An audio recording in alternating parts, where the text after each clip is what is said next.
Hi learners, welcome to iPlus Training Solutions.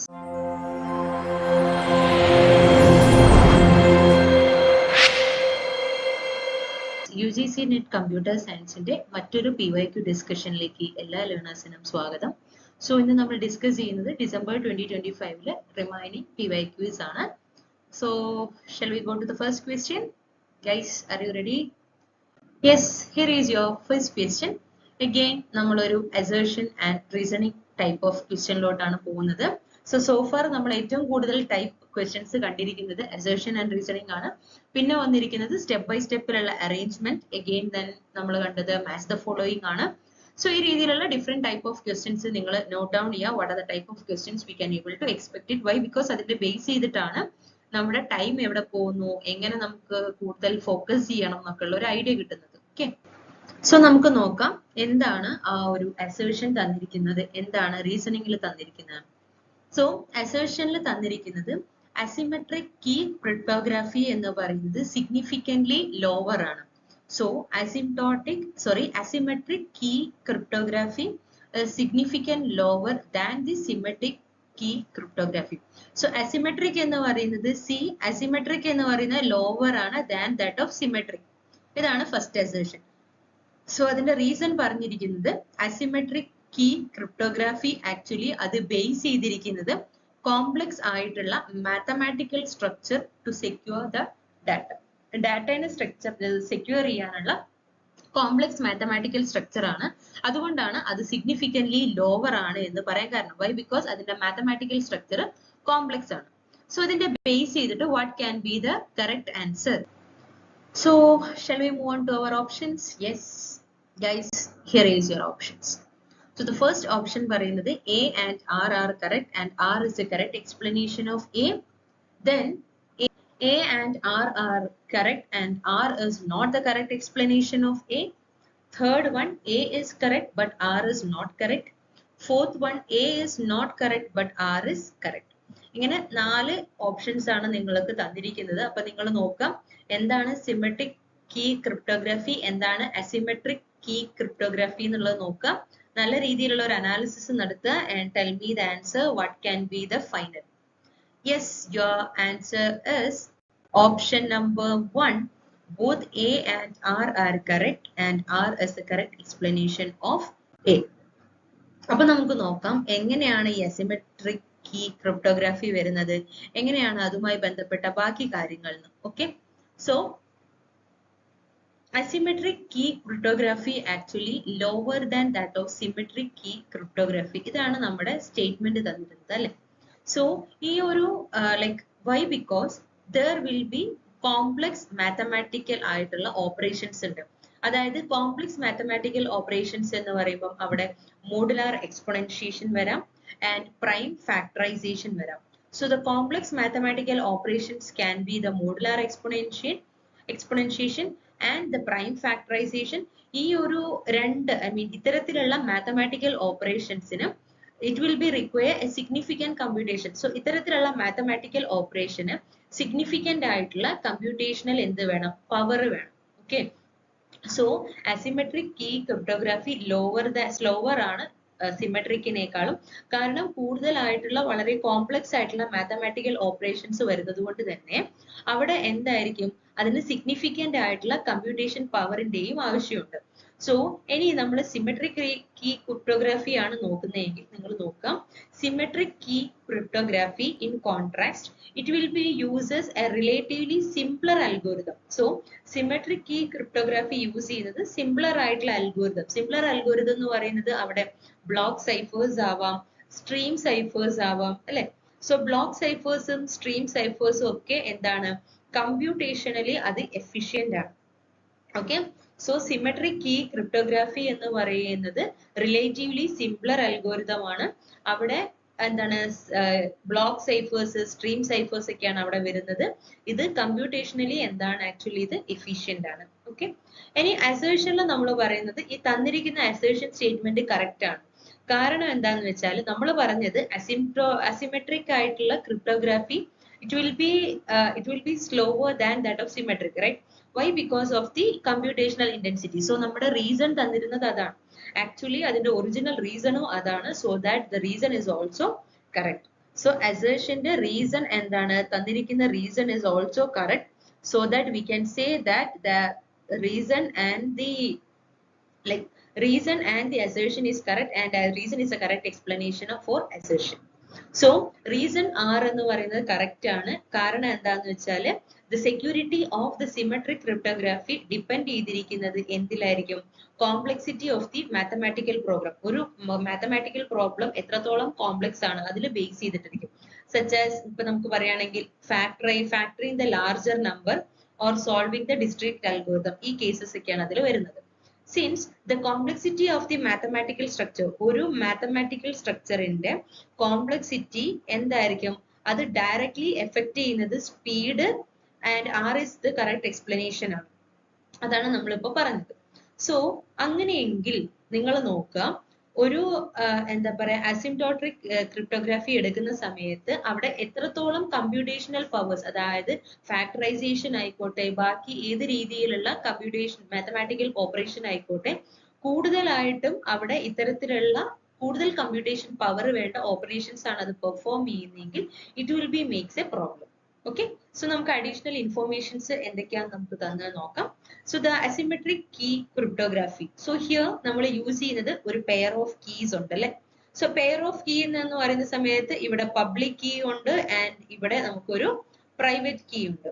So public key നമ്മൾ use ചെയ്യുന്നത് basically we are used for encryption, and private key we are used for we will be used for decryption ആണ്. So ഒരു pair of keys ഉണ്ട്, public key ഉണ്ട്, private key ഉണ്ട്. Public key use ചെയ്യുന്നത് നമ്മൾ encryption ആണെങ്കിൽ private key നമ്മൾ use ചെയ്യുന്നത് ഡീക്രിപ്ഷൻ ആണ്. അതിനെയാണ് അത് വരുന്നത് എന്തിലാണ്? ഒരു അസിമെട്രിക് കീ ക്രിപ്റ്റോഗ്രാഫിയിലാണ് ഇത് വരുന്നത്.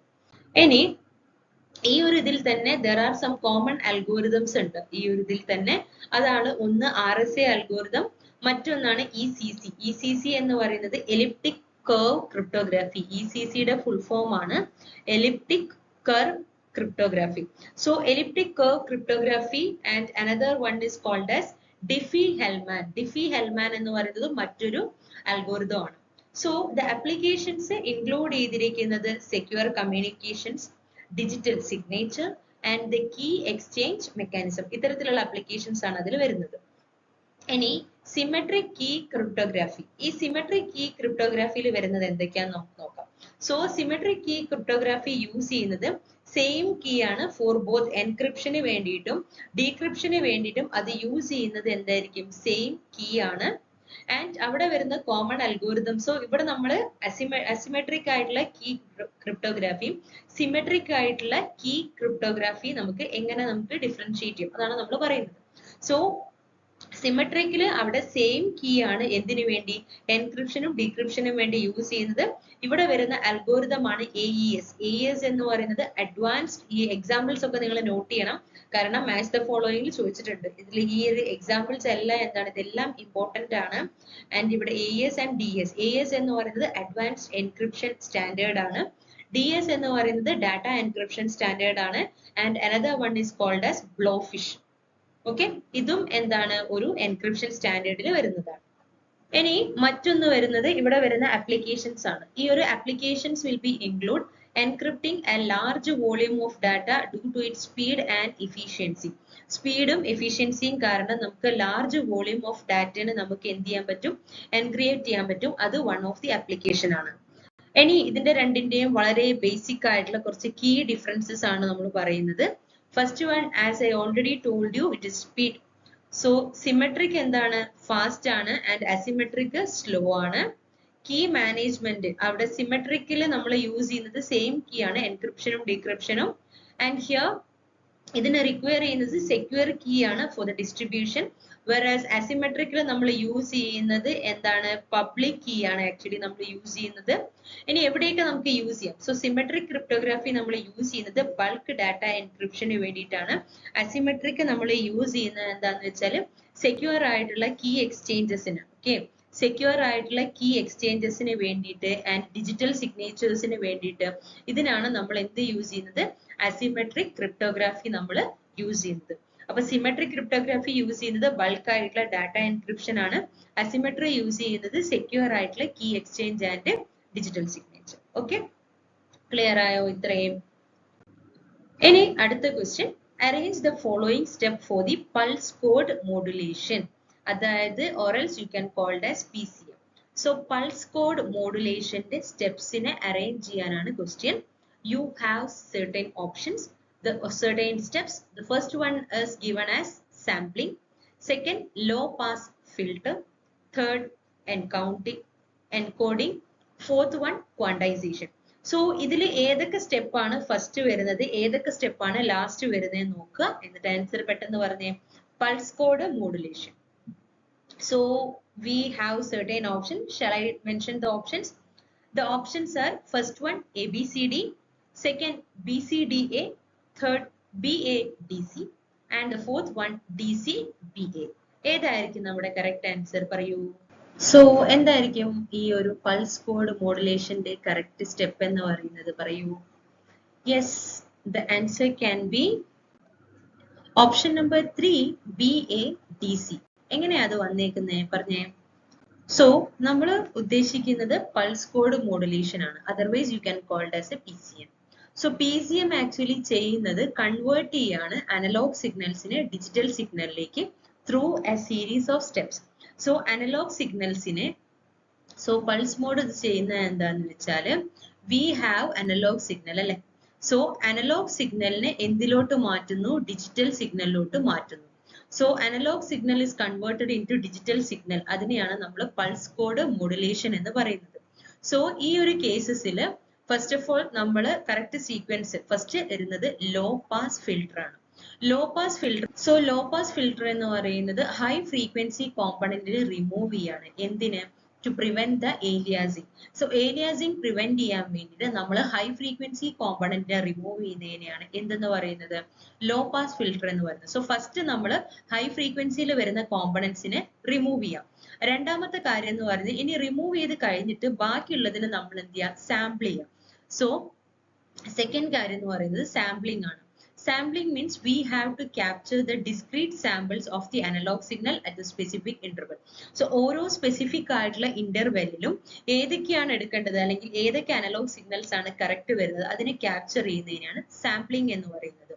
So low pass filter, sampling, പിന്നെ വരുന്നതാണ് ക്വാണ്ടൈസേഷൻ. ക്വാണ്ടൈസേഷൻ അസൈൻ ചെയ്യുന്നത് ആക്ച്വലി ഡിസ്ക്രീറ്റ് വാല്യൂ ആണ് സാമ്പിൾഡ് ഡാറ്റയ്ക്ക്.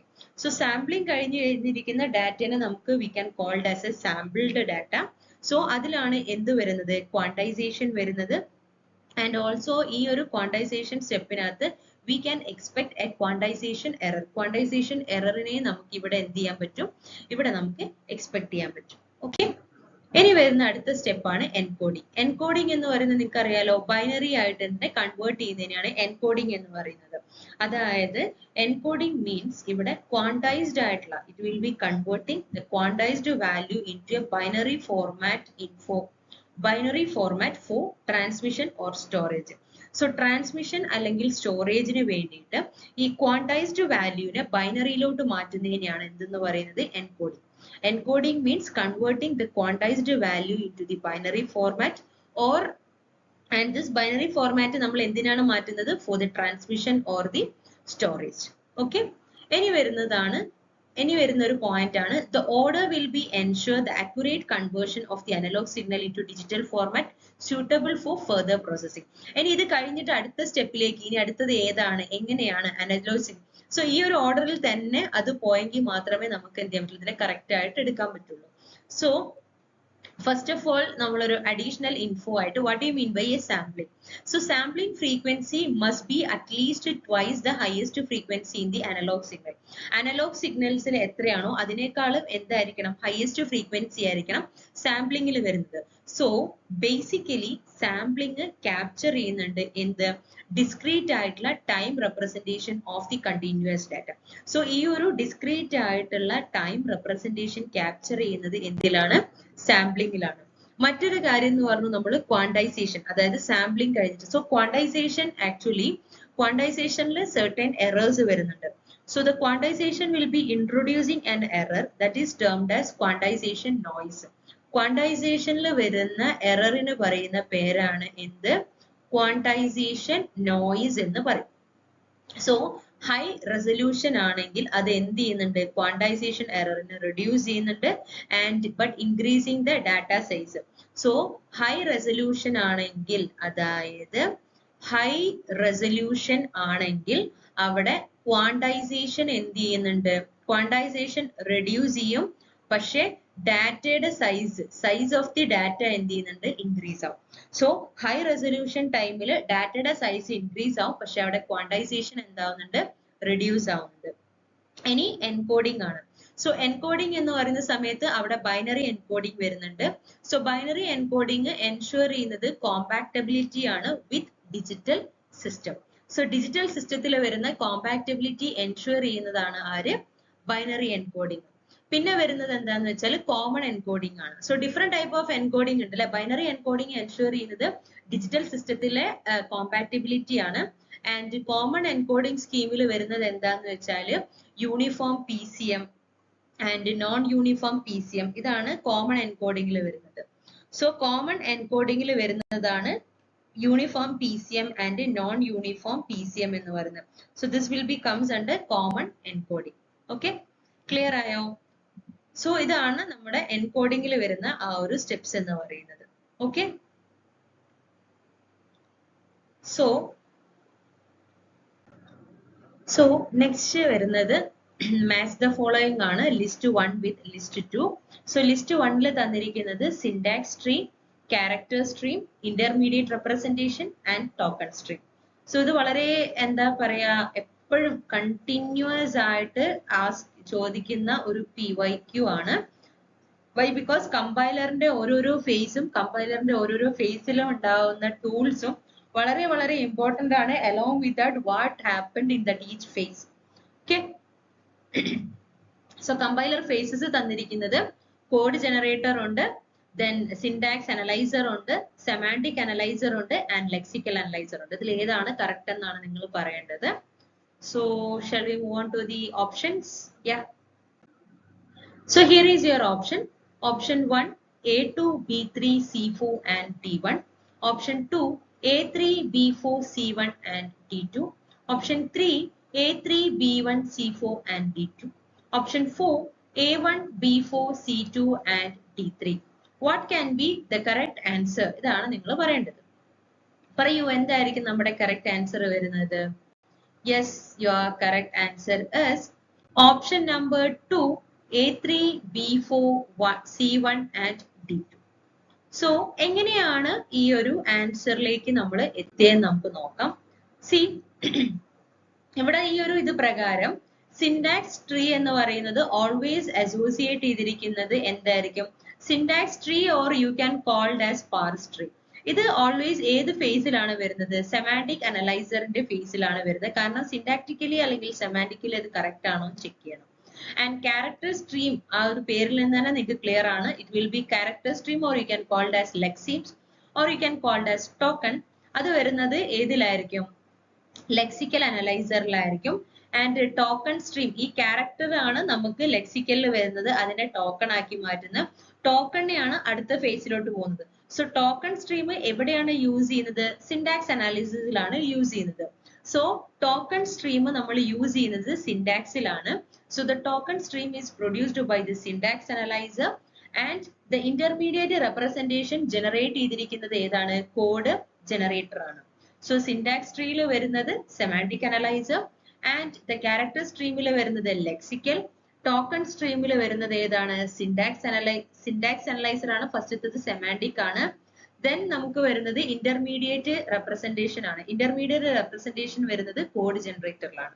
Okay. So shall we move on to some additional information? അതായത് ഓരോ കമ്പൈലറും അതിന്റെ ഫേസും. സോ ഈ ഒരു add on note it will be very very useful for you. So നിങ്ങൾ നോക്കുക, ലെക്സിക്കൽ അനലൈസർ ചെയ്യുന്നത് അത് കൺവേർട്ട് ചെയ്യുന്നുണ്ട് എ സീക്വൻസ് ഓഫ് ക്യാരക്ടേഴ്സിനെ ടോക്കൺ ആക്കി മാറ്റുന്നു. സോ സീക്വൻസ് ഓഫ് ക്യാരക്ടേഴ്സിനെ നമുക്ക് വേണമെങ്കിൽ ക്യാരക്ടർ സ്ട്രീം എന്ന് പറയാം, അതിനെ ടോക്കൺ സ്ട്രീമിലോട്ട് മാറ്റുന്നു. അതാണ് ലെക്സിക്കൽ അനലൈസർ ചെയ്യുന്നത്. രണ്ടാമത്തെ സ്ട്രീം എന്ന് പറയുന്നത് സിന്റാക്സ് അനലൈസർ ആണ്. സിന്റാക്സ് അനലൈസർ ചെയ്യുന്നത് ആ ഒരു ജനറേറ്റ് ചെയ്തിരിക്കുന്നത് syntactically correct ആണോ? So it will be checking the syntactical correctness and it will be generate a syntax tree. So syntactically correct ആണോ? അങ്ങനെയെങ്കിൽ അതൊരു syntax tree generate ചെയ്യും. ഇനി വരുന്നതാണ് semantic analyser. Semantic analyser check ചെയ്യുന്നത് സെമാൻറ്റിക് കറക്റ്റ്നെസ് ആണ് and also അത് perform ചെയ്യുന്നുണ്ട് type checking using the syntax tree. Syntax tree വഴിയുള്ള ടൈപ്പ് ചെക്കിങ്ങും അത് പെർഫോം ചെയ്യുന്നു. ദെൻ വരുന്നതാണ് code generator. Code generator produce ചെയ്യുന്നത് ഇന്റർമീഡിയറ്റ് കോഡ് റെപ്രസെന്റേഷൻ ആണ് and also low level code from the syntax tree. Syntax ട്രീയിൽ നിന്ന് വരുന്ന ലോ ലെവൽ കോഡ് അവിടെ വരുന്നുണ്ട്. സോ കോഡ് ജനറേറ്റർ ചെയ്യുന്നത് അത് പ്രൊഡ്യൂസ് ചെയ്യുന്നത് ഇന്റർമീഡിയറ്റ് കോഡ് റെപ്രസെന്റേഷൻ ആണ് ആൻഡ് ഓൾസോ ഈ ഒരു കോഡ് ജനറേറ്ററിൽ വരുന്നത് എന്താണ്? ലോ ലെവൽ കോഡാണ്. This low level code will be used from ഏതിൽ നിന്നാണ് ആ ലോ ലെവൽ കോഡ് യൂസ് ചെയ്യുന്നത്? അത് യൂസ് ചെയ്യുന്നത് സിൻടാക്സ് ട്രീയിൽ നിന്നാണ്. ഓക്കെ, സോ ഒരു ക്ലിയർ ഐഡിയ കിട്ടിയോ? സോ ഈ ഒരു ഇന്റർമീഡിയറ്റ് റെപ്രസെന്റേഷൻ എന്തിനാണ്? What is the importance? Okay, so the importance of intermediate code representation പറയുന്നത് അത് സെർവ് ചെയ്യുന്നത് ഒരു അബ്സ്ട്രാക്ഷൻ ആണ് between the source code and the target machine code. അതിന്റെ ഇടയിൽ ഒരു അബ്സ്ട്രാക്ട് ആയിട്ട് ആക്ട് ചെയ്യുന്നു ആൻഡ് ഓൾസോ ഇത് ഒപ്റ്റിമൈസ് ചെയ്യുന്നുണ്ട് ആൻഡ് ഓൾസോ ഇത് ഒപ്റ്റിമൈസേഷനെ അലൗ ചെയ്യുന്നുണ്ട്. ഫൈനൽ ആയിട്ടുള്ള കോഡ് ജനറേഷന് മുന്നേ നമുക്ക് ഒരു ഒപ്റ്റിമൈസേഷൻ പെർഫോം ചെയ്യാണ് ഇത് ചെയ്യുന്നത്. So this will be perform the optimization before the final code generation. ഇനി ഈ കമ്പൈലേഷനിൽ ടോക്കന്റെ റോൾ എന്താണ്? ടോക്കൺസിന്റെ റോൾ എന്ന് പറയുന്നത് നമ്മുടെ കയ്യിൽ ഒരു വലിയ പ്രോഗ്രാം ഉണ്ട്. ഈ ഒരു പ്രോഗ്രാമിന് വളരെ സ്മോൾ യൂണിറ്റ് ആണ് ആര്? Tokens. So tokens are the smallest unit of the programs like keywords, operators and the identifiers. Okay, ഈ ഒരു ടോക്കൺ സ്ട്രീം എസെൻഷ്യൽ ആവുന്നത് എപ്പോഴാണ്? For the syntax analyzer to build the syntax tree. So ഈ lexical അനലൈസറിൽ നിന്നുണ്ടാവുന്ന smallest unit ആയിട്ടുള്ള ഈ token വെച്ചിട്ടാണ് നമ്മൾ എന്ത് ചെയ്യുന്നത്? പാർസ് ട്രീ ജനറേറ്റ് ചെയ്യുന്നത്. എവിടെ? സിൻടാക്സ് ട്രീയിൽ. സോ ടോക്കൺ സ്ട്രീമിനെയാണ് നമ്മൾ പാർസ് ട്രീ ആയിട്ട് കൺവേർട്ട് ചെയ്യുന്നത്. ഓക്കെ, ഇനി അടുത്ത ക്വസ്റ്റ്യൻ. നെക്സ്റ്റ് ക്വസ്റ്റ്യൻ ഇതാണ്. Consider the following statements about the reinforcement learning. വളരെ ഇമ്പോർട്ടന്റ് ആയിട്ടുള്ള ഒരു ഡൊമെയിൻ ആണ് റീഇൻഫോഴ്സ്മെന്റ് ലേണിംഗ്. സോ അതിന്റെ സർട്ടൻ സ്റ്റേറ്റ്മെന്റ്സ് ആണ് തന്നിരിക്കുന്നത്. So first statement, adaptive dynamic programming agents will leave the transition model between the States utilizing to solve the corresponding Markov decision process using the dynamic programming. ഇതൊരു statement. രണ്ടാമത്തത്, temporal difference needs a transition model to perform its updates. Okay. Third one, the prioritized sweeping heuristic focus ചെയ്യുന്നത് prioritized ആയിട്ടുള്ള sweeping heuristics focus ചെയ്യുന്നത് adjusting statesലാണ് with എന്തൊക്കെ അവിടെ ഉണ്ടാവും? അവിടെ successors ഉണ്ടാവും and that successors will have undergone the significant changes in utility estimates. മറ്റൊരു statement പറയുന്നത് the approach of modified policy iteration will involve adopting a simplified value utility. ഈ simplified value utility estimate ചെയ്യുന്നത് following each changes to the earned model. So ഇതാണ് നമുക്ക് തന്നിരിക്കുന്ന 5 statement. So ഓരോന്നും നിങ്ങൾ നോക്കുക. റീഇൻഫോഴ്സ്മെന്റ് ലേണിംഗിന്റെ എന്താ പറയാ ഫീച്ചേഴ്സ് ആണോ അതിൽ വരുന്നത്, എന്താണ് ആ ഒരു സ്റ്റേറ്റ്മെന്റ് കൊണ്ട് ഡിനോട്ട് ചെയ്യുന്നതെന്ന് വളരെ വ്യക്തമായിട്ട് നിങ്ങൾ നോക്കുക. Then we will move on to our options. The options are A, B, C only. Second, A, B, D only. Third, A, C, D only. And the fourth one, A, B, C, D only. ഏതായിരിക്കും നമ്മുടെ correct option എന്നാണ് നിങ്ങൾ പറയേണ്ടത്. നോക്കിയിട്ട് പറഞ്ഞേ പെട്ടെന്ന്. Yes, so what can be the correct answer? The correct answer is option number 3, A, C and D only. ഇനി നമുക്ക് നോക്കാം എങ്ങനെയാ അത് വരുന്നതെന്ന്. സോ ഓരോ സ്റ്റേറ്റ്മെന്റും നിങ്ങൾ നോക്കിയേ. സോ ഫസ്റ്റ് സ്റ്റേറ്റ്മെന്റിൽ പറഞ്ഞിരിക്കുന്നത് അഡാപ്റ്റീവ് ഡൈനാമിക് പ്രോഗ്രാമിംഗ് ആണ്. സോ അഡാപ്റ്റീവ് ഡൈനാമിക് പ്രോഗ്രാമിംഗിൽ ഏജന്റ് ലീവ്സ് ചെയ്യുന്നുണ്ട് transition models. So transition models എന്ന് ഉദ്ദേശിക്കുന്നത് ഒരു സ്റ്റേറ്റിൽ നിന്ന് മറ്റൊരു സ്റ്റേറ്റിലോട്ട് പോകുന്നതിനാണ് നമ്മൾ ട്രാൻസിഷൻസ് എന്ന് ഉദ്ദേശിക്കുന്നത്. സോ ആ സ്റ്റേറ്റിൽ പോകുമ്പോൾ മേ ബി സർട്ടൻ ഇൻപുട്സ് അവർ അക്സെപ്റ്റ് ചെയ്യും, സർട്ടൻ ഇൻപുട്സ് അവർ പ്രൊഡ്യൂസ് ചെയ്യും, അല്ലെ? So So it will be between the states, there will be a transition model, and this transition model will be trying to solve the corresponding Markov decision process using the dynamic programming. ഇത് വളരെ correct ആണ്. കാരണം നമ്മൾ adaptive dynamic programming ആണ് reinforcement learning use ചെയ്യുന്നത്. Why? Because നമ്മുടെ Markov decision process ആ ഒരു ഇതിനെ സോൾവ് ചെയ്യാൻ വേണ്ടിയിട്ടാണ് നമ്മൾ അഡാപ്റ്റീവ് ആയിട്ടുള്ള ഡൈനാമിക് പ്രോഗ്രാമിംഗ് യൂസ് ചെയ്യുന്നത്. ഇനി അടുത്തത് സ്റ്റേറ്റ്മെന്റ് സി ആണ്. സോ സ്റ്റേറ്റ്മെന്റ് സി പറഞ്ഞിരിക്കുന്നത് പ്രയോറിറ്റൈസ്ഡ് ആയിട്ടുള്ള സ്വീപ്പിംഗ് ഹ്യൂറിസ്റ്റിക്സ് ഫോക്കസ് ചെയ്തിരിക്കുന്നത് എന്താണ്? അഡ്ജസ്റ്റിംഗ് സ്റ്റേറ്റ്സിലാണ്. So prioritized sweeping heuristics focus ചെയ്തിരിക്കുന്നത് adjacent statesലാണ്. ആ ഒരു adjacent statesന്റെ കൂടെ എന്തുണ്ടാവുന്നുണ്ട്? Successors വരുന്നുണ്ട്. ഈ successors ആണ് എന്ത് ചെയ്യുന്നത്? അവിടെ significant changes ഉണ്ടാവുന്നത്. So prioritized sweeping heuristics focus ചെയ്തിരിക്കുന്നത് adjacent states ആണ് with successors. ഈ successors have been undergone for significant changes അവിടെ വരുന്നുണ്ട്. And അത് എവിടെയാണ് വരുന്നത്? In utility estimates. Utility estimatesലാണ് ആ ഒരു significant changes വരുന്നത്. So ഈ statement actually valid ആണ് and ഒരു prioritized ആയിട്ടുള്ള sweeping optimize ചെയ്യുന്നുണ്ട് ലേണിംഗിനെ by focusing on impactful states. So ഓരോ impactful ആയിട്ടുള്ള സ്റ്റേറ്റ്സിന്റെ ബേസ് ചെയ്തിട്ട് നമുക്ക് എന്ത് ചെയ്യാൻ പറ്റും? പ്രയോറിറ്റൈസ്ഡ് ആയിട്ടുള്ള സ്വീപ്പിംഗ് ഹ്യൂറിസ്റ്റിക്സ് നമുക്ക് എന്ത് ചെയ്യാൻ പറ്റും? അവിടെ ഫോക്കസ് ചെയ്യാൻ പറ്റും. ഓക്കെ, നമുക്ക് അടുത്ത സ്റ്റേറ്റ്മെന്റ് എങ്ങനെയാണ് അടുത്ത സ്റ്റേറ്റ്മെന്റിൽ വരുന്നതെന്ന് നമുക്ക് നോക്കാം. So the next statement is statement number D. Statement number D പറഞ്ഞിരിക്കുന്നത് there is an approach. Okay, ആ ഒരു അപ്രോച്ച് എന്ന് പറയുന്നത് മോഡിഫൈഡ് പോളിസി ഐട്രേഷൻ ആണ്. So the approach of modified policy iteration ഇത് ഇൻവോൾവ് ചെയ്യുന്നത് എന്താണ്? This is involving adopting a simplified value ഉണ്ടാവും. ഈ simplified value actually എന്താ ചെയ്യുന്നത്?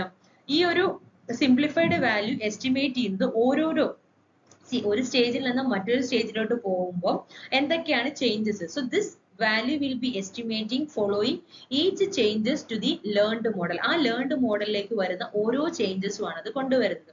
സോ ഈ ഒരു സ്റ്റേറ്റ്മെന്റ് ആക്ച്വലി അക്യുറേറ്റ് ആണ്. ഇവിടെ മോഡിഫൈഡ് പോളിസി ഐട്രേഷൻ, ഈ ഒരു സ്റ്റേറ്റ്മെന്റ് അക്യുറേറ്റ് ആണ്. ആസ് മോഡിഫൈഡ് പോളിസി ഐട്രേഷൻ, ഈ ഒരു മോഡിഫൈഡ് പോളിസി ഐട്രേഷൻ പ്രകാരം ഇവിടെ ബാലൻസ് ചെയ്യുന്നത് എന്താണ്? കമ്പ്യൂട്ടേഷണൽ എഫിഷ്യൻസി ആണ്. So this statement is accurate as modified policy iteration. It will be balances the computational efficiency and also other converge ചെയ്യുന്നത് എന്താണ്? And also it will be converges the speed. Okay, this is also coming under the statement number D. Any statement number B. ഈ ഒരു statement incorrect ആണ്. Why? Because temporal difference needs a transition model to perform its updates. So ഒരിക്കലും ഈ ഒരു temporal ആയിട്ടുള്ള differences വേണ്ട updates ചെയ്യാൻ വേണ്ടിയിട്ട്. കാരണം temporal difference learning the updated value to estimate directly from the experience without requiring a transition model. So ഒരു transition model ഇല്ലാതെ തന്നെ നമുക്ക് എന്ത് ചെയ്യാൻ പറ്റും? അവിടെ വരുന്ന വാല്യൂസിൽ എന്തൊക്കെ അപ്ഡേഷൻസ് ആണ് ചെയ്യുന്നത്, എന്തൊക്കെ അപ്ഡേഷൻസ് ആണ് ഉള്ളത്, അതിന്റെ കാര്യങ്ങൾ നമുക്ക് എന്ത് ചെയ്യാവുന്നതേ ഉള്ളൂ. അവിടെ ഒരു ടെമ്പോറൽ മോഡൽ അവിടെ ആ ഒരു ട്രാൻസിഷൻ മോഡൽ തന്നെ വേണമെന്ന് എന്തില്ല, നിർബന്ധമില്ല. So this is also coming under the statement number B. And this statement is actually really wrong. So ഇനി നമുക്ക് ഈ ഒരു റീഇൻഫോഴ്സ്മെന്റ് ലേണിംഗിൽ വരുന്ന കുറച്ച് അഡീഷണൽ ആയിട്ടുള്ള ഇൻഫോർമേഷൻസ് നോക്കാം. സോ റീഇൻഫോഴ്സ്മെന്റ് ലേണിംഗ് എന്ന് പറയുന്നത് A type of machine learning ആണ് ഇൻ വിച്ച് ഏജന്റ്സ് ഉണ്ടാവും. ആ ഒരു ഏജന്റ് ഇതൊരു എന്താ പറയാ എൻവയോൺമെന്റ് ആണ്. സോ ഈ ഒരു ഏജന്റ് ഈ ഒരു എൻവയോൺമെന്റിൽ ബൈ യൂസിങ് സെൻസേഴ്സ് വഴി എന്ത് ചെയ്യുന്നുണ്ട്? എൻവയോൺമെന്റിനെ അവർ സെൻസ് ചെയ്യുന്നുണ്ട്. എന്നിട്ട് അവർ എന്ത് ചെയ്യുന്നുണ്ട്? ആക്ച്വേറ്റേഴ്സ് വഴി എന്ത് ചെയ്യുന്നുണ്ട്? ആക്ട് ചെയ്യുന്നുണ്ട്. സോ ഇവര് ഈ ഒരു എൻവയോൺമെന്റ് മനസ്സിലാക്കിക്കൊണ്ട് നമ്മൾ സെൻസ് ചെയ്തുകൊണ്ട് എൻവയോൺമെന്റിനെ സെൻസ് ചെയ്തുകൊണ്ട് നമ്മൾ ആക്ട് ചെയ്യുന്നു. സോ ആക്ട് ചെയ്യുന്നതിന്റെ ഫലമായിട്ട് they will be getting some sort of reward or penalty എന്ത് വേണേ നമുക്ക് പറയാം. സോ ഈ ഒരു ഏജന്റ് എൻവയോൺമെന്റ് അല്ലെങ്കിൽ ആ ഒരു നിൽക്കുന്ന സ്ഥലത്തിനെ ലേൺ ചെയ്യുന്നു. Agent learn the optimal behaviour by interacting with environment. എൻവയോൺമെന്റുമായിട്ട് ഇന്ററാക്ട് ചെയ്യുന്നത് ആക്ച്വലി സെൻസേഴ്സ് വഴിയാണ്. ആൻഡ് അത് ബിഹേവ് ചെയ്യുന്ന അല്ലെങ്കിൽ റിയാക്ട് ചെയ്യുന്നത് ആക്ച്വേറ്റേഴ്സ് വഴിയാണ്. സോ ദാറ്റ് അതിന്റെ ഫലമായിട്ട് അവർക്ക് എന്ത് ചെയ്യുന്നുണ്ട്? റിവാർഡ്സ് അല്ലെങ്കിൽ പെനാൾട്ടീസ് കിട്ടുന്നു. സോ ഈ ഒരു റീഇൻഫോഴ്സ്മെന്റ് ലേണിംഗ് ബേസിക്കലി നമ്മൾ യൂസ് ചെയ്യുന്നത് റോബോട്ടിക്സിലാണ്, അല്ലെങ്കിൽ ഗെയിം പ്ലേയിങ് എഐയിൽ യൂസ് ചെയ്യുന്നുണ്ട്, റിയൽ വേൾഡ് ഡിസിഷൻ മേക്കിംഗ് പ്രോബ്ലംസിൽ യൂസ് ചെയ്യുന്നുണ്ട്. ഇതിലൊക്കെയാണ് ആര് വരുന്നത്? റീഇൻഫോഴ്സ്മെന്റ് ലേണിംഗിന്റെ യൂസ് വരുന്നത്. സോ ഈ റീഇൻഫോഴ്സ്മെന്റ് ലേണിംഗിലെ മെത്തേഡ്സ് ആണ് നമ്മൾ പറയുന്നത്. ഒന്ന് ഡൈനാമിക് പ്രോഗ്രാമിംഗ്. ഡൈനാമിക് പ്രോഗ്രാമിംഗ് എന്ന് പറയുന്നത് ഇവിടെ ഫുൾ ട്രാൻസിഷൻ വേണം, and also reward model to solve the MDPs. So full transitions വേണം, and also it will be gives a reward model to solve the MDPs. So ഇത് എന്തിൽ വരുന്നതാണ്? This is also coming under dynamic programming ൽ വരുന്നതാണ്. Okay. ഇനി വരുന്നത് temporal difference ആണ്. Temporal difference എന്ന് പറയുന്നത് ഇവിടെ it will be combine the ideas from mondo Carlo മെത്തേഡിൽ നിന്നും ഐഡിയാസ് കമ്പൈൻ ചെയ്യുന്നു, ആൻഡ് ഇവിടെ നമുക്ക് ഡൈനാമിക് പ്രോഗ്രാമിംഗിന്റെ ബേസ് ചെയ്തിട്ട് അത് എന്ത് ചെയ്യുന്നുണ്ട്? അപ്ഡേറ്റ്സ്, അതായത് ഒരു മോഡൽ വേണമെന്നില്ല, അല്ലെങ്കിൽ ഒരു ട്രാൻസിഷൻ മോഡൽസ് വേണമെന്നില്ല. സോ അവിടെ ഉണ്ടാവുന്ന സെർട്ടൈൻ അപ്ഡേറ്റ്സ് അതിന് നേരിട്ട് തന്നെ ചെയ്യാവുന്നതുള്ളൂ. There is no need of a specific model. അടുത്തതാണ് പ്രയോറിറ്റൈസ്ഡ് സ്വീപ്പിംഗ്. പ്രയോറിറ്റൈസ്ഡ് സ്വീപ്പിംഗ് എന്ന് പറയുന്നത് ഇവിടെ അത് ഫോക്കസ് ചെയ്യുന്നത് there are some states, okay, and the states will be having significant changes ഉണ്ട്, so that it will be enhancing the learning efficiency. So prioritized sweeping എന്ന് പറയുന്നത് അത് ഫോക്കസ് ചെയ്യുന്നത് certain states ആയിരിക്കും, അതിന് significant changes ഉണ്ടാവും, so that it will be enhancing the learning efficiency, right? ഇനി വരുന്നതാണ് റീഇൻഫോഴ്സ്മെന്റ് ലേണിംഗിന്റെ certain advantages. അത് നമുക്ക് എന്താന്ന് നോക്കാം. റീഇൻഫോഴ്സ്മെന്റ് ലേണിംഗ് എനേബിൾ ചെയ്യുന്നുണ്ട് ഏജന്റ്സിനെ to learn autonomously and adapt the dynamic. So automatically ആയിട്ട് ലേൺ ചെയ്യാം, and how to behave in that particular environment. ഒരു ഡൈനാമിക് എൻവയോൺമെന്റിൽ എങ്ങനെ അഡാപ്റ്റ് ആവാം, അതാണ് ആ ഒരു റീഇൻഫോഴ്സ്മെന്റ് ലേണിംഗിൽ വരുന്നത്. ആൻഡ് ഓൾസോ ഇത് സപ്പോർട്ട് ചെയ്യുന്നുണ്ട് optimization in complex decision spaces without the explicit program. Explicit program ഇല്ലാതെ തന്നെ ഒരു കോംപ്ലക്സ് ഡിസിഷൻ സ്പേസിൽ അത് ഒപ്റ്റിമൈസ് ചെയ്യുന്നു. ഇനി ഇവിടെ ഇമ്പോർട്ടന്റ് ആയിട്ടുള്ള നമ്മൾ ശ്രദ്ധിക്കേണ്ടത് ഒരു പ്രോപ്പർ ബാലൻസ് ഉണ്ട്. എന്ത്? there is a proper balance between the exploration and exploitation. എക്സ്പ്ലോറേഷനും എക്സ്പ്ലോയിറ്റേഷനും തമ്മിൽ ഒരു പ്രോപ്പർ ബാലൻസിങ് വരുന്നുണ്ട്. ആക്ച്വലി ഇതൊരു എഫക്റ്റീവ് ലേണിംഗിന് വളരെ ഇമ്പോർട്ടന്റ് ആയിട്ടുള്ള കാര്യമാണ് exploration and exploitation. So certain things നമ്മൾ എക്സ്പ്ലോർ ചെയ്യുന്നു, and certain things how it came, അതൊക്കെ നമ്മൾ ഫൈൻഡ് ഔട്ട് ചെയ്യുന്നു. And also ഇത് efficient ആണ് in the use of computational resources, and it can be significantly impact the performance of RL algorithm. Okay. ഇത് just എന്താ പറയാ reinforcement ലേണിംഗിന്റെ കുറച്ച് ബേസിക് ആയിട്ടുള്ള കാര്യങ്ങളാണ്. വൈ? ബിക്കോസ് ഈ ഒരു ഏരിയയിൽ നമുക്ക് ക്വസ്റ്റ്യൻ വന്നാലും you should answer. Okay. So we move on to our next question. The next question is, which of the following are the limitations of greedy algorithm? Greedy algorithത്തിന്റെ limitations ഏതൊക്കെയാണെന്നാണ്. So the limitations are listed. First one.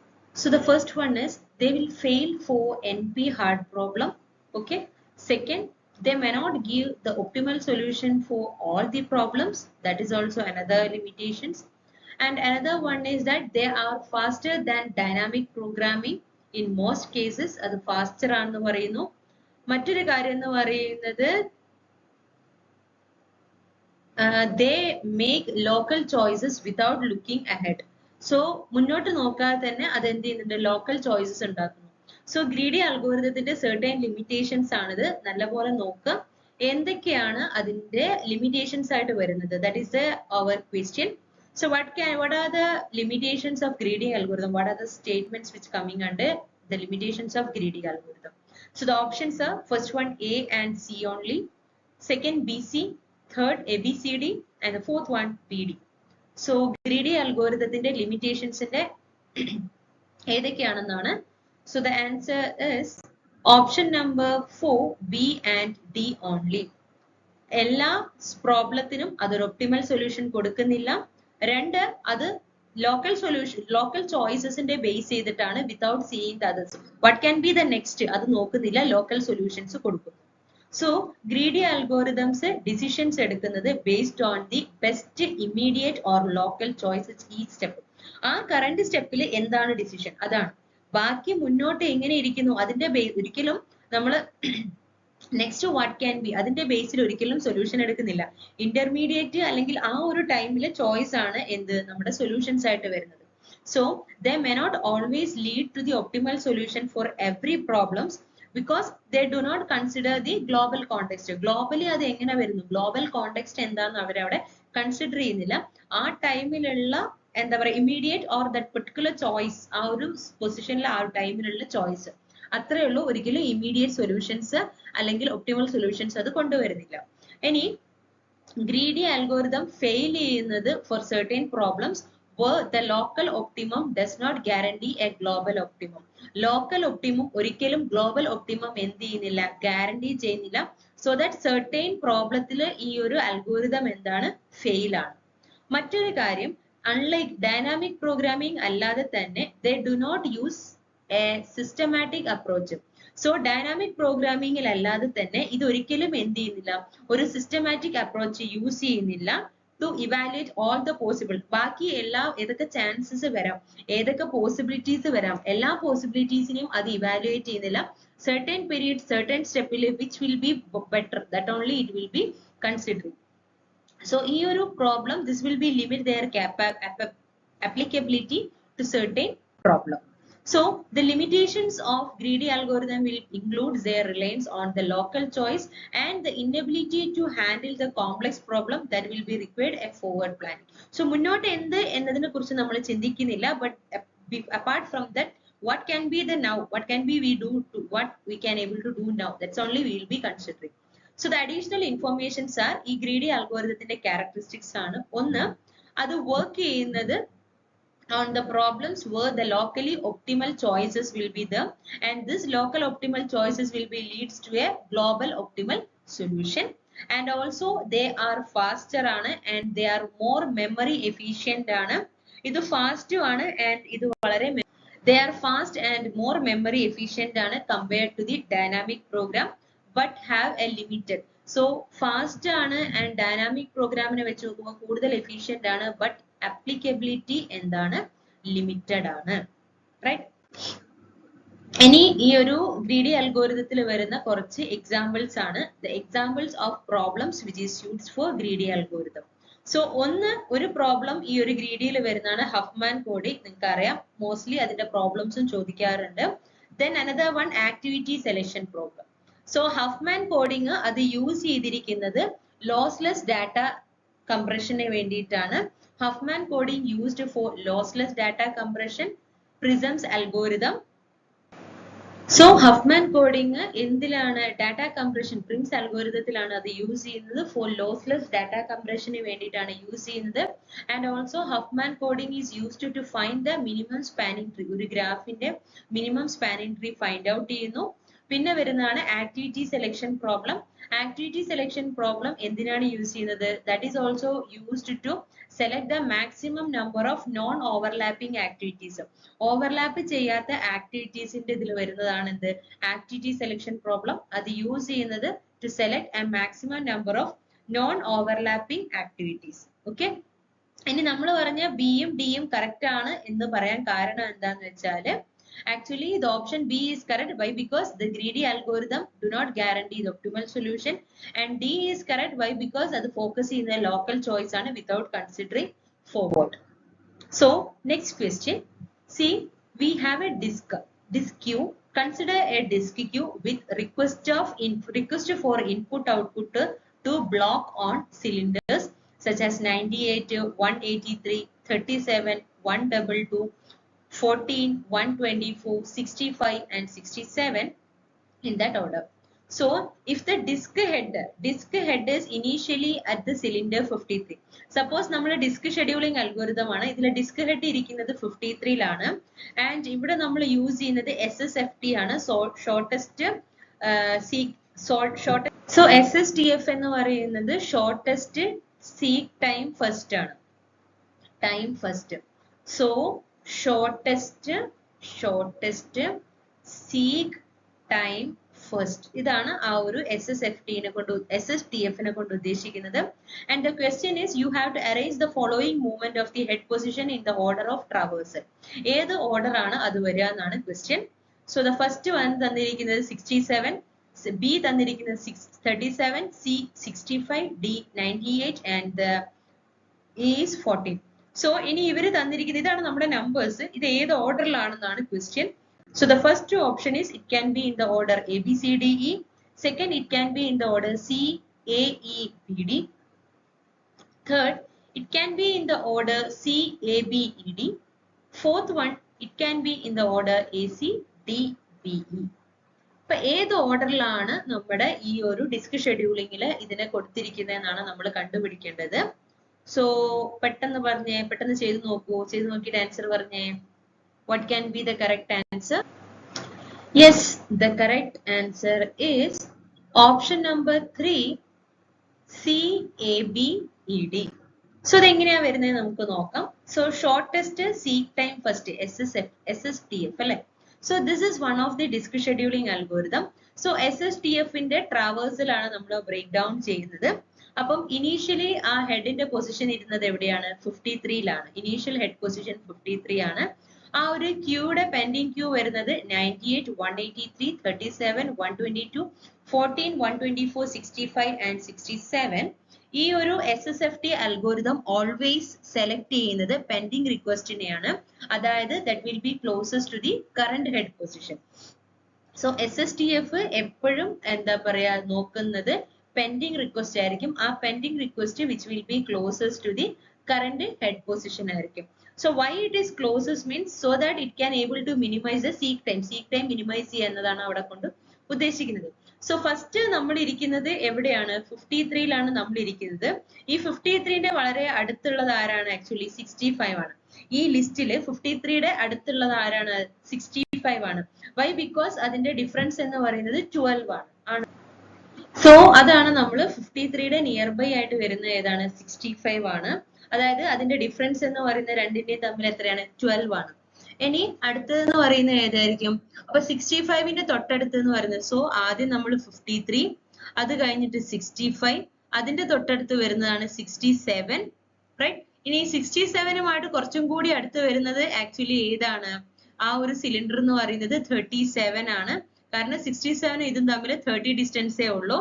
And 91, അപ്പം 67 കഴിഞ്ഞിട്ട് രണ്ട് possibilities ഉണ്ട്. ഒന്നെങ്കിൽ 98 ആവാം, അല്ലെങ്കിൽ 37 ആവാം. അപ്പം 67ൽ നിന്ന് ഇങ്ങോട്ടുള്ള പോസിബിലിറ്റി എത്രയാണ്? 31 ആണ്. ഇങ്ങോട്ടുള്ള ചാൻസ് 30 ആണ്. അപ്പൊ ഷോർട്ടസ്റ്റ് സീക്ക് ടൈം എന്ന് പറയുന്ന സമയത്ത് ഏറ്റവും അടുത്ത ആര്? അതാണല്ലോ നമ്മൾ സെർച്ച് ചെയ്യുന്നത്. സോ 67ന്റെ കുറച്ചും കൂടി അടുത്തായിട്ട് വരുന്നത് ഏതായിരിക്കും? 37 ആണ്. കാരണം അതിന്റെ ഡിഫറൻസ് 30 ആണ്. ആൻഡ് 98 ആണ് എടുക്കുന്നതെങ്കിൽ അതിന്റെ ഡിഫറൻസ് 31 ആണ്. അപ്പൊ ഏറ്റവും കുറവ് 30 ആണ്. അതുകൊണ്ടാണ് നമ്മൾ 37 എന്ന് പറയുന്ന സിലിണ്ടർ എടുത്തിരിക്കുന്നത്. സോ 37 കഴിഞ്ഞാൽ ഇനി അടുത്തത് ഏതായിരിക്കും? 37 കഴിഞ്ഞാൽ അടുത്തത് നമുക്ക് പോകാൻ പറ്റുന്നത് 37ന്റെ തൊട്ടടുത്ത് വരുന്നത് 14 ആണ്. ആൻഡ് 14 കഴിഞ്ഞിട്ട് അടുത്തത് വരുന്ന ഏതാണ്? 98. സോ ഈ ഒരു രീതിയിലായിരിക്കും അതിന്റെ ആ ഒരു ക്ലോസിംഗ് വരുന്നത്. സോ അങ്ങനെയെങ്കിൽ the order will be CAB. Okay, CAB and ED. Okay, clear ആയോ? ഇത്രയും എങ്ങനെയാ അത് വരുന്നതെന്ന്. ഇനി നമ്മൾ ഡിസ്കസ് ചെയ്യാൻ പോകുന്നത് ഡിജിസ്ട്ര അൽഗോരിതം ആണ്. സോറി, അടുത്തത് match list 1 with list 2. List 1ൽ നമുക്ക് തന്നിരിക്കുന്നത് Dijkstra algorithm, Huffman coding, KMP string matching and Ford ഫുൾക്കേഴ്സണും അതിൽ വരുന്നതാണ്. സോ ഡിജിസ്ട്ര, ഹഫ്മാൻ, KMP string matching and Ford Fulkerson. And list 2ൽ തന്നിരിക്കുന്നത്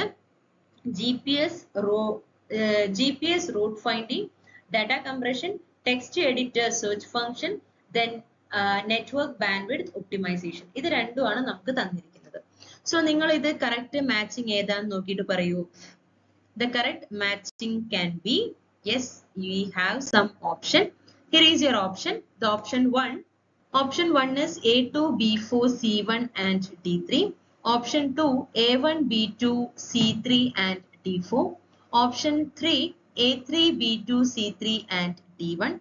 Option 4, A4, B3, C2 and D1. So what can be the correct answer? അതാണ് നിങ്ങൾ പറയേണ്ടത്. സോ എന്തായിരിക്കും നമ്മുടെ correct answer എന്ന് പറയുന്നത്?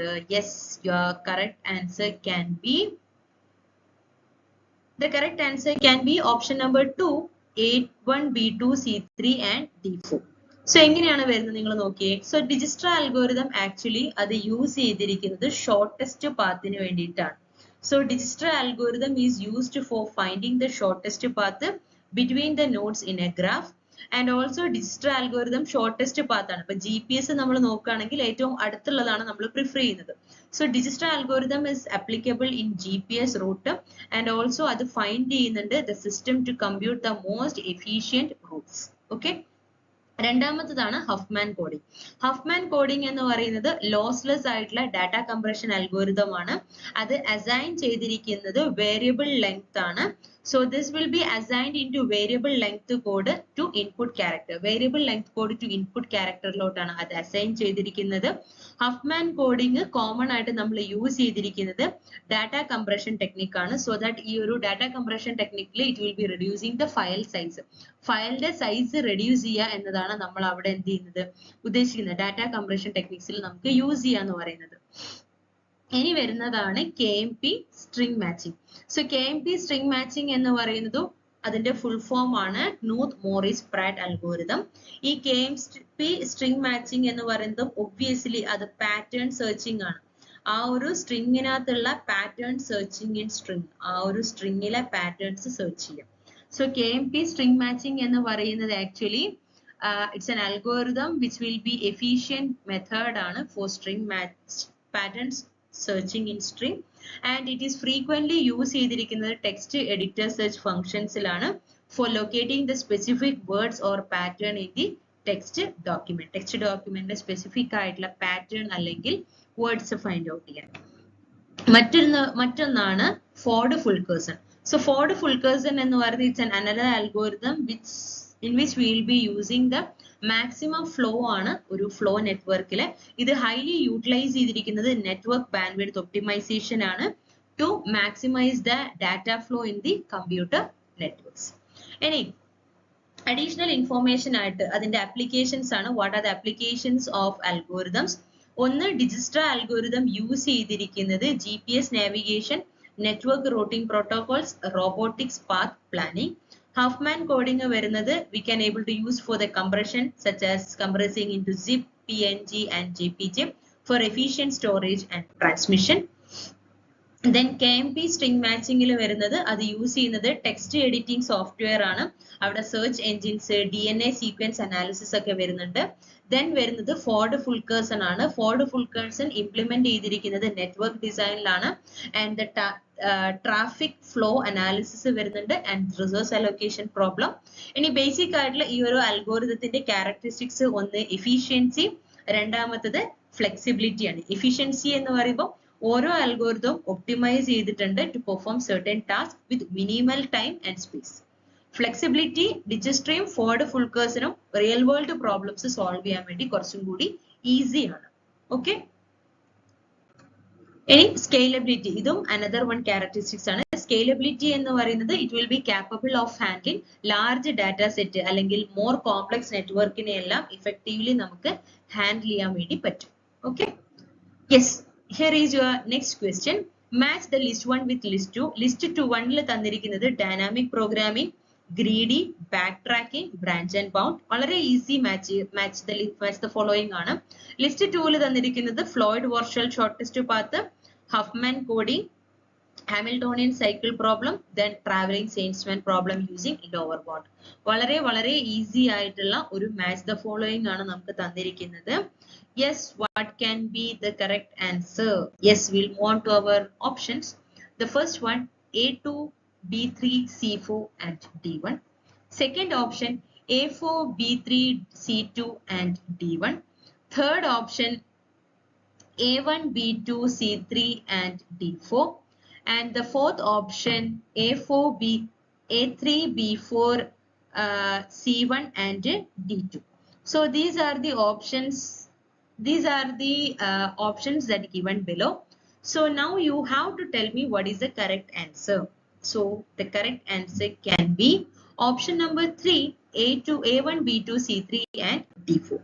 So dynamic programming എന്ന് പറയുന്നത് ഒരു വലിയ ഒരു പ്രോബ്ലം അതിനെ നമ്മൾ കുഞ്ഞു പ്രോബ്ലംസ് ആയിട്ട് കട്ട് ചെയ്യുന്നു.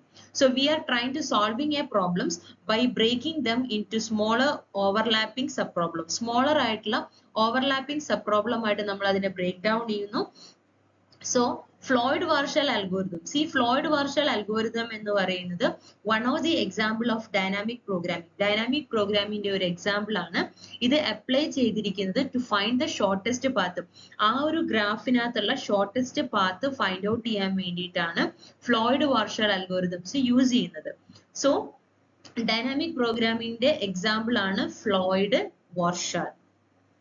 Okay, any greedy algorithm. Greedy algorithm എന്ന് പറയുന്നത് optimal choice ആണ്, locally optimal choice ആണ് ഓരോ സ്റ്റെപ്പിനും. അതൊരിക്കലും അതിന്റെ മുന്നോട്ട് എന്താണെന്ന് നോക്കുന്നില്ല. So greedy algorithmത്തിന് example ആണ്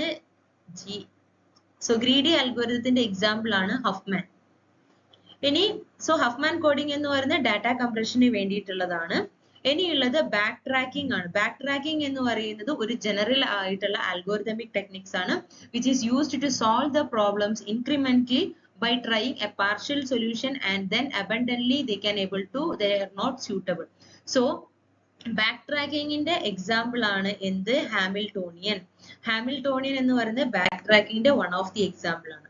Branch and bound technique എന്ന് പറയുന്നത് which is used for solving the optimization problem, and ഇവിടെ traveling salesman problem ഉണ്ട്, and അവിടെ യൂസ് ചെയ്യുന്നത് branch and bound ആ traveling salesman problem ആണ് അവിടെ യൂസ് ചെയ്യുന്നത്. So just ഒരു add on note പോലെ already നമ്മൾ dynamic program പറഞ്ഞു, അവിടെ യൂസ് ചെയ്തിരിക്കുന്ന knapsackൽ യൂസ് ചെയ്യുന്നുണ്ട്. Maybe another question നമുക്ക് Fibonacci തരാം, അതൊക്കെ dynamic programming ആണ്. Matrix chain multiplication, that also coming under dynamic programming. And ഇത് follow ചെയ്യുന്നത് principle of optimality ആണ്, and അത് sub problems നെ solve ചെയ്യുന്നുണ്ട്, and finally we are getting to the result. Then greedy algorithm. Greedy algorithmത്തിന്റെ example ആണ് Prince, Kruskal, Dijkstra, and ഇതിന് it's not guaranteed that it is giving an optimal solution, but അത് many problems ൽ നല്ല രീതിയിൽ work ചെയ്യും. And another one is called backtracking. Backtracking use ചെയ്യുന്നത് NQueens ലെ Sudoku, maze solving ലൊക്കെ use ചെയ്യുന്നുണ്ട്. Actually അത് എല്ലാ possible ആയിട്ടുള്ള configuration until ആ solution കിട്ടുന്നത് വരെ അങ്ങനെ പോകുന്നതാണ് backtracking.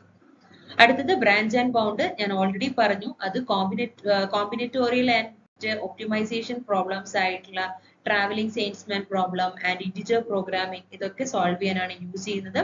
അതൊരു particular bound വെക്കും, ആ particular boundൽ എന്തൊക്കെ optimal solution നമുക്ക് കിട്ടാം അതിനെയാണ് ഫോക്കസ് ചെയ്യുന്നത്. Okay, so the next question is, which of the following is correct order of increasing the time complexity of algorithm? Algorithmത്തിന്റെ time complexity യിൽ ഏതാണ് correct order? So the options are, first one Tower of Hanoi with n disk, second binary search given n sorted numbers, then heap sort given n numbers at the worst case, then addition of 2 n cross n matrices. So ഇതിന്റെ time complexity base ചെയ്തിട്ട് നമ്മൾ increasing order ലാണ്. So shall I mention the options? Yes, the options are, first one BCDA, second ABCD, third DCBA, and the fourth one CADB. CADB ആണ് fourth തന്നിരിക്കുന്നത്. So നമ്മുടെ question, what can be the correct answer? Yes, പറയൂ, what can be the correct answer? The correct answer is option number 1 BCDA. എങ്ങനെയാ അത് വന്നത്? See, binary search ന്റെ complexity എന്ന് പറയുന്നത് എന്താണ്? big of log n ആണ്. Heap sort ന്റെ complexity എന്ന് പറയുന്നത് big of n log n ആണ്. ആണല്ലോ. So in the worst case, the time complexity of heap sort എന്ന് പറയുന്നത് n log n ആണ്. So അത് involve ചെയ്യുന്നത് building a heap and performing a repeated heapify operations ആണ് അവിടെ ചെയ്യുന്നത്. ഇനി രണ്ടാമത്തെ കാര്യം, addition of 2x2 matrices. See, ഒരു മെട്രിക്സ് n ആണ്, മറ്റൊരു മെട്രിക്സ് and again n ആണെങ്കിൽ, so ഒരു n cross n മെട്രിക്സിന്റെ time complexity is n square. So ആദ്യം log n, then n log n, then n square, then next വരുന്നത് Tower of Hanoi ആണ്. Tower of Hanoi എന്ന് പറയുന്നത് 2n ആണ്. So Tower of Hanoi എന്ന് പറയുന്നത് it will be like exponential recursion ആണ്. So it will be 2n. So 2n ആണ് Tower of Hanoi. Actually ഇത് 2n ആണ്. So big O of 2n. Tower of Hanoi എന്ന് പറയുന്നത് big O of 2n ആണ്. Okay, 2n ആണ്, 2n. So the time complexity എന്ന് പറയുന്നത് n log n ആണ് binary searchന്റെ. കാരണം ഇത് efficient ആണ്, searching in sorted data, and also logarithmic time ആണ് വേണ്ടത്. Heap sort n log n ആണ്. Why? Because it's a comparison based sorting algorithm ആണ് with good performance in worst case. Matrix addition, actually this is n square. It will be involves 2n square elements ഉണ്ട്, അതുകൊണ്ടാണ് അങ്ങനെ വന്നത്. അടുത്തത് വരുന്നത് എന്താന്ന് വെച്ചാൽ tower of Hanoi. As I already mention, it is 2 raised to n. So practical implementation binary search നമ്മൾ large data സെറ്റിൽ വേണ്ടി യൂസ് ചെയ്യാം four searching algorithm. Heap sort നമ്മൾ കൺസിസ്റ്റന്റ് പെർഫോമൻസ് ആണ് നമുക്ക് തരുന്നത് ഡിഫറെന്റ് കേസസിൽ. മെട്രിക്സ് അഡീഷൻ എന്ന് പറയുന്നത് ലാർജ് മെട്രിക്സിൽ, ഇന്റൻസീവ് ലാർജ് മെട്രിക്സിൽ കമ്പ്യൂട്ടേഷനലി അത് ബെറ്റർ ആണ്. Then tower of Hanoi demonstrate ചെയ്യുന്നത് ലിമിറ്റേഷൻസ് ഓഫ് എന്താണ് recursive algorithm for large. Okay, clear ആയോ? ഇനി അടുത്ത ക്വസ്റ്റ്യൻ വളരെ ഈസി ക്വസ്റ്റ്യൻ ആണ്. Logical implementation, which of the following logical implementations are tautology? So the first one, negation P intersection P union Q gives Q. Second, negation P gives P implies Q. Then P intersection P implies Q implies Q. Negation of P implies Q implies Q. So what are the logical implementations are tautology? Yes. നോക്കൂ, options എന്തൊക്കെയാണ്? Options are A and B, B and D, A B C and B C D. എന്തായിരിക്കും നമ്മുടെ correct answer? പെട്ടെന്ന് ചെയ്തു നോക്കൂ. Yes, the correct answer is option number 3, A B C. എങ്ങനെയാ A B C വന്നത് നിങ്ങൾ നോക്കാം. Negation P intersection P union Q. So ഇതിനെ ഫസ്റ്റ് ഓഫ് ഓൾ നിങ്ങൾക്ക് എന്ത് ചെയ്യാൻ പറ്റും? ഈ ഒരു നെഗേഷൻ പിനെ നമുക്ക് ഇങ്ങോട്ടും കൊടുക്കാം. So it will B comes negation P intersection P union negation P intersection Q ഇങ്ങനെ വരും. So negation P intersection actually ഈ ഒരു മൊത്തം റിസൾട്ട് എന്താണ്? 0 ആണ്. So 0 union negation P intersection Q എന്ന് പറയുമ്പോൾ 0 union negation P intersection Q എന്ന് പറയുമ്പോൾ you will be getting negation P intersection Q. ഈ negation P intersection Q എന്ന് പറയുന്നത് ആക്ച്വലി എന്തുമായിട്ട് ഇക്വേറ്റ് ചെയ്തിട്ടുണ്ട്? Q ആയിട്ട്. അതായത് നമ്മുടെ റൂള് പ്രകാരം A implies B ആണെങ്കിൽ അത് എന്തിന് ഈക്വൽ ആണ്? Negation B negation A union B ക്ക് ഈക്വൽ ആണ്. So that the first one is tautology. രണ്ടാമത്തെ കാര്യം, negation P implies P implies Q. അതായത് ഇവിടെ നിങ്ങൾ നോക്കുക, P implies Q ന്റെ നമ്മൾ പഠിച്ചിരിക്കുന്നതാണ് negation P union Q. This is an important result. Okay, so ഈ ഒരു റിസൾട്ട് നമുക്ക് ആക്ച്വലി എന്താവാം? നെഗേഷൻ P implies, ഈ P implies Q ന് പകരം I can write like this. Negation P implies Q. ഈ P implies Q ന് പകരം എനിക്ക് negation P union Q എന്ന് എഴുതിക്കൂടെ? This is also correct, right? So അങ്ങനെയെങ്കിൽ ഇങ്ങനെ എനിക്ക് എഴുതാൻ പറ്റുന്നെങ്കിൽ so this is also comes under P implies Q form ആയോ? ഇനി അതിന് എനിക്ക് വീണ്ടും negation of negation P union negation P union Q എന്ന് എഴുതാം. So negation of negation P will be P union negation P union Q എന്ന് വരും. So ഇവിടെ negation P union negation P ഇത്രയും സാധനം ആക്ച്വലി എന്തായി? 1 ആയി. 1 union Q is also 1. So this is also tautology. Clear ആയോ? ഇനി രണ്ടാമത്തെ എന്ന് പറയുന്നത് P implies P intersection P implies Q ആണ്. That will be gives Q. So P implies Q നെ again ഞാൻ പറഞ്ഞതുപോലെ തന്നെ നമുക്ക് P implies Q എന്ന് പറയുന്നത് negation P union Q ആണല്ലോ. അങ്ങനെയെങ്കിൽ ഈ ഒരു പോർഷനെ we can write P intersection, ഈ ഒരു ഇതിന് പകരം I can write negation P union Q എന്ന് എനിക്ക് എഴുതാം. സോ ഇതിനെ ഇങ്ങോട്ടും എടുക്കണം. So you can write P intersection negation P union P intersection Q എന്ന് വരും. So P intersection negation P എന്താണ്? 0 ആണ്. So this union P intersection Q. So your final answer is P intersection Q. But P intersection Q മായിട്ട് equate ചെയ്യണം എന്ന് പറഞ്ഞു. So ഇതിനെ നമുക്ക് വീണ്ടും ഇത് P യും ഇത് Q ആയിട്ട് എഴുതാം. You can write negation of P intersection Q union Q is equal to, ഇതിനെ നമ്മൾ ഉള്ളിലേക്ക് നെഗേറ്റ് ചെയ്യാം. So negation of, അതായത് negation of P intersection Q എന്ത് വരും? negation P union negation Q ആണല്ലോ. സോ ഇതാണ് നമ്മൾ ഇവിടെ ചെയ്തേക്കുന്നത്. So we will be getting the negation Q. So ഇതിനെ നിങ്ങൾക്ക് you can write എങ്ങനെ എഴുതാം? negation P union negation Q എന്ന് എഴുതാം. സോ ഇത്രയും പോർഷൻ എന്തായി? 1 ആയി. So you will be getting negation P union 1 എന്ന് കിട്ടും. You will be getting 1. So this is also tautology. ഇനി അടുത്ത നിങ്ങൾ നോക്കുക, ഇത് tautology അല്ല എന്ന് പറയാൻ കാരണം ക്വസ്റ്റ്യനിൽ തന്നിരിക്കുന്നത് negation of P implies Q, that will be is Q. See, already ഞാൻ പറഞ്ഞു P implies Q നെ you can write negation P union Q എഴുതാമല്ലോ. So ഈ ഒരു പോർഷനെ what you can do, you can write negation of P implies Q ന് പകരം I can write negation P union Q എന്ന് എനിക്ക് എഴുതാം. So ഇതിനെ ഞാൻ എഴുതുമ്പോൾ negation of negation P, it is P. Negation of union, it is intersection. Negation of Q, it will be negation Q. ഇത് എന്തിന് ഈക്വൽ ആണ്? Q. Again ഇതിനെ ഞാൻ P യും ഇതിനെ ഞാൻ Q ആയിട്ട് എടുത്തു. I can write like negation of എന്താണ്? ഇതിന് negation കൊടുക്കുക, അതായത് ഇതിന് negation കൊടുക്കുക, ഈ ഫോമിലേക്ക് ഇതിനെ എഴുതുക. Negation of P intersection negation Q union Q എന്ന് കിട്ടും. So you can write negation of P ഈ then the intersection union of union Q union Q എന്ന് കിട്ടും. So this will be actually എന്താണ്? P1 ആണെങ്കിലും ഇതാണെങ്കിലും actually ഈ value വരത്തില്ല. Why? Because P equal to 1 Q equal to 0 ആണെങ്കിൽ അത് always എന്താണ്? 0 ആണ്. So negation P union Q എന്ന് പറയുന്നത് അത് ഒരിക്കലും എന്തില്ല? It is not tautology. So A, B, C values will be 1 for all the truth values. D വരത്തില്ല കാരണം P1 ഉം Q0 ഉം ആണെങ്കിൽ it will be false. It won't be tautology. Okay? ഇത്രയും ക്ലിയർ ആയോ? സോ ഇത്രയാണ് നമ്മൾ ഇന്നത്തെ ക്ലാസ്സിൽ ഡിസ്കസ് ചെയ്യാൻ വേണ്ടി കൊണ്ടുവന്നിരിക്കുന്ന PYQ ക്വസ്റ്റ്യൻസ്. സോ നെക്സ്റ്റ് ക്ലാസ്സിൽ റിമൈനിങ് ക്വസ്റ്റ്യൻസുമായിട്ട് നമുക്ക് അടുത്ത സെഷനിൽ കാണാം. സോ അതുവരെ bye bye. Thank you learners so much for watching the session.